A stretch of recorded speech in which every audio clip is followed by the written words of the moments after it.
तर नमस्कार मित्रांनो, आज आपण आलो आहोत ओंकारेश्वरला, जे 12 ज्योतिर्लिंगमधून एक लिंग आहे, त्याचं दर्शन करायला। तर मी आज तुम्हाला ओंकारेश्वरची संपूर्ण माहिती देणार की कधी यायचं, कोणत्या टाइमला यायचं आणि कुठं स्टे करायचा आणि दर्शन कसं करायचं। तर चला बघूया। सर्वात पहिला अगर तुम्ही कार नेत असेल तर कार डायरेक्ट कार पार्किंगमध्ये लावून द्यायचं आणि त्याच्यानंतर तिथून ॲटो करून या संगमला यायचं। या संगमचं नाव आहे नर्मदा कावेरी संगम। ॲटो इथपर्यंत येतात आणि तिथून थोडंसं वॉकिंग डिस्टन्सपर्यंत आहे। ही बघा, एकदम अगोदर वॉकिंग डिस्टन्सपर्यंत आहे। इथं आंघोळ करून लगेच बोट करायचा, बोटनं फिरायचं 2 घाट आणि त्याच्यानंतर तो बोट सोडून देतो तुम्हाला, तिचं दर्शन होतं तिथं सोडून देतो।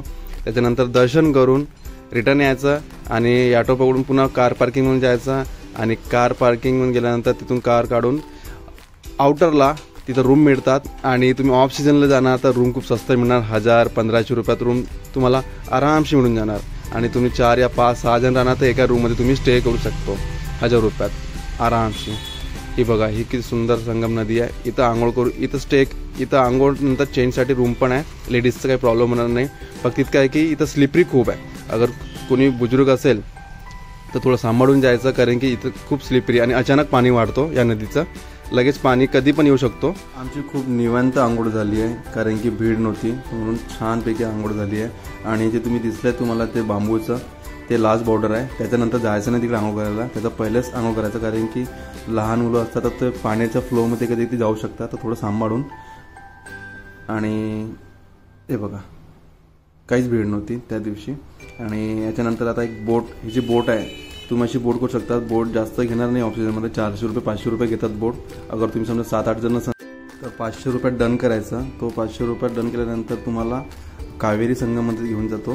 तो इथून जो सरळ आहे, जसं आता आम्ही निघत आहे कावेरी संगम बघायला, कावेरी संगम बघितला की नंतर तो रिटर्न आणतो त्याच रूटनं आणि तुम्हाला जिथून दर्शन होतो ज्या घाटपासून त्या घाटपर्यंत तुम्हाला सोडून जातो। हे बघा, आता जी बोट चालली आहे, बोट चालली आहे नर्मदा नदीवरून आणि नर्मदा नदीचं पाणी खूप थंड आणि खूप स्वच्छ होतं आणि आम्हाला खूप मजा येत होती पाणी फील करायला, कारण की इतकं शांत वाटायचं हात टाकल्यानंतर पाणीवर की तुम्हाला प्रसन्न फील होतं एकदम। या नदीचं पाणी येतो अमरकंटकमधून। अमरकंटक यासाठी की तिथं नर्मदा नदीचं उगम आहे, तिथून हे पाणी सुरुवात होतो आणि अख्ख्या MP मध्ये ही नर्मदा नदी फ्लो होतो।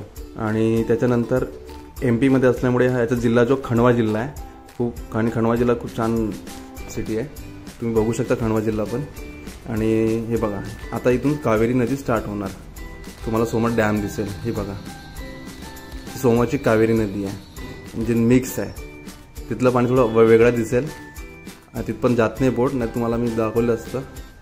त्याच्यानंतर आता इथून रिटर्न गेले की डायरेक्ट दर्शन करायला, जिथून दर्शन करायला घाट आहे त्या घाटावर सोडून देतात। बघा तुम्ही किती सुंदर व्ह्यू आहे। हा जो ब्रिज आहे याच्यावरून डायरेक्ट दर्शन होतो। कोणी अगर ज्याला नाही स्नान करायचं येतं तर तो रूममधून आंघोळ करून या ब्रिजवरून चढून तिथं लाईन लागतात, त्या लाईनमधून दर्शन करतात, पण तिथं खूप वेळ लागतात। पण मी तुम्हाला एक सजेस्ट करतो की तुम्ही इथं आंघोळ करून हे घाट फिरून ही जी बिल्डिंग जी दिसतं तुम्हाला मंदिर, बस इथून दर्शन करायला खूप इझी जाणार आणि मजा बी येणार तुम्हाला दर्शन करायला। तर मी तुम्हाला रिक्वेस्ट करतो की कधी पण तुम्ही ओंकारेश्वर येणार तर तुम्ही प्लीज इथूनच दर्शन करा, कारण की दर्शन लवकर येतो। कारण की समोरून VIP दर्शन बोलतात पण ते बेकूफ बनवतात कधी कधी। मित्रांनो, ही जी मूर्ती तुम्हाला दिसत आहे दुरून, हे बघा, ही 108 फुटाची आहे। ही आदि शंकराचार्याची मूर्ती आहे, 108 फुटाची, खूप सुंदर मूर्ती आहे। तुम्ही तिथे दर्शन करू शकता। त्याच्यानंतर दर्शन झाल्यानंतर आता इथून तुम्हाला रिटर्न नेतात। रिटर्न नेल्यानंतर बघा, लगेच रिटर्न घेऊन तुम्हाला इथं लगेच सोडून देतात। इथून तुम्हाला वॉकिंग डिस्टन्स झालं हे बघा, इथून दर्शन स्टार्ट होतो, इथून लाईन लागतो मंदिरासाठी। आणि त्या दिवशी गर्दी खूप कमी होती म्हणून लगेच आम्हाला मिळाला। हे बघा, 2 घंट्यात तुमचं हार्डली दर्शन होऊन जातात ओंकारेश्वरचं। पण इथे काय की तुम्ही जे घेतात ना सामग्री पूजेचं, ते अंदर नेऊ देतात नाही, ते तुम्हाला इथंच चढवा लागतो या मंदिरमध्ये। हे बघा, समोरचं फ्रंट दिसतं मंदिर, इथंच तुम्हाला चढवा लागतो, अंदर तुम्हाला काही अलाव नाही आहे। आणि आजूबाजूचा परिसर तितके डेव्हलप नाही आहे, साफसुथरं नाही आहे। अगर मी तुम्हाला एक रिक्वेस्ट करतो, अगर लेडीज आपल्या सोबत असेल, त्यांना काही वॉशरूम लागलं असेल तर लगेच पहिलेच करून यायचं, कारण की इथं आल्यानंतर सुविधा नाही आहे तितकी खास, असेल तरी ते साफसुथरं नाही आहे, तर तुम्ही लक्ष ठेवा। पण मी प्रशासनाला विनंती करतो की थोडंसं आजूबाजूचा परिसर थोडा डेव्हलप करा, कारण की या गावाचं नाव आहे ओंकारेश्वर आणि हा ओंकारेश्वर एका द्वीपवर बसलेला आहे आणि दीपवर बसून असून बी त्याचा जो आकार आहे तो ओमचा आकार आहे, म्हणून या सिटीचं नाव पडलं आहे ओमकारेश्वर.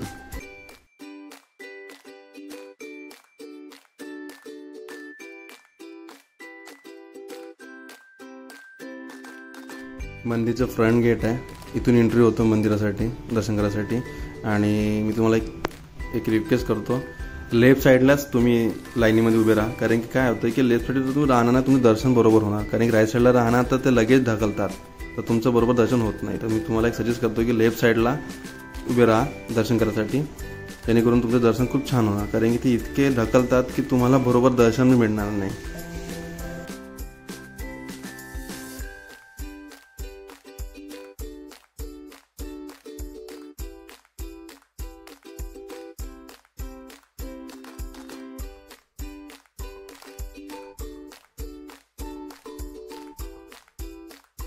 हे बघा किती गर्दी राहतो आणि लगेच ढकलतात, म्हणून तुम्हाला बोललो की लेफ्ट साईडवरून जायचं. लेफ्ट साईडवरून गेलं की तुम्हाला इतका वेळ मिळतोय की दर्शन तुम्हाला होऊन जातो. राईट साईडला राहणार तर लगेच राईट साईडने तुम्हाला ढकलून देणार.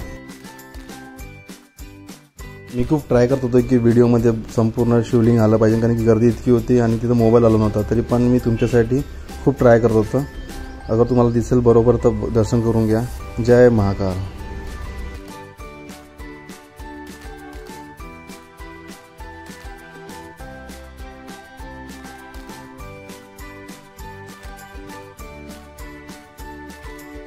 अशा प्रकारे आमचं खूप सुंदर दर्शन झालं आहे, छान माथा टेकून. याच्यानंतर तुम्हाला मी दाखवते की पूर्ण शिवलिंग 12 शिवलिंग कुठं आहे इंडियामध्ये. हे बघा पुरे 12 शिवलिंग आहे. कुठे कुठे कुठे आहे ते तुम्हाला माहीत पडेल कोणत्या सिटीमध्ये आहे.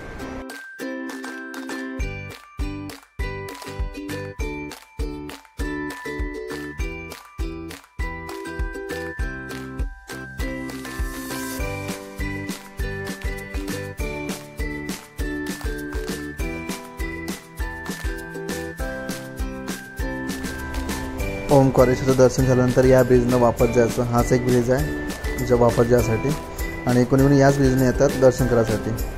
अगर तुम्हाला माझी इन्फॉर्मेशन आणि मी दिलेली डिटेल्स छान वाटले असेल, माझा व्हिडिओ छान वाटला असेल तर प्लीज सबस्क्राईब करा आणि लाईक करा. बाय. जय महाकाल.